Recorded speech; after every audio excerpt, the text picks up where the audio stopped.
আপনি যদি দীর্ঘমেয়াদী স্টমাক অথবা পাকস্থলীর সমস্যা থেকে বাঁচতে চান, বা গ্যাস্ট্রাইটিস থেকে বাঁচতে চান, অথবা আলসার থেকে বাঁচতে চান, অথবা স্টমাক ক্যান্সার থেকে আপনি বাঁচতে চান, তাহলে অবশ্যই আপনি আপনার প্রতিদিনের খাদ্য তালিকাতে ফাইবার কন্টেনিং ফুড রাখুন।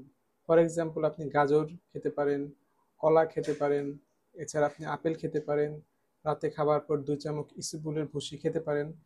এগুলো কিন্তু আপনার দৈনন্দিন জীবনের যে ফাইবারের চাহিদা এটাকে পূরণ করে ফেলবে।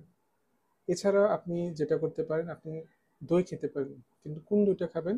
আপনি অবশ্যই টক দই খাবেন। তার কারণ হচ্ছে টক দইয়ের মধ্যে যে গুড ব্যাকটেরিয়াগুলো থাকে, এই গুড ব্যাকটেরিয়াগুলো জীবিত অবস্থায় থাকে, যেটা আপনাকে পরিপাকে সাহায্য করবে বা ডাইজেশনে সাহায্য করবে। অপরদিকে যে মিষ্টি দই আছে সেখানে কিন্তু ব্যাকটেরিয়া থাকে ঠিকই, সেগুলো কিন্তু মৃত অবস্থায় থাকে, যে কারণে আপনাকে সেটা পরিপাকে সাহায্য করতে পারে না। So stay safe and stay healthy.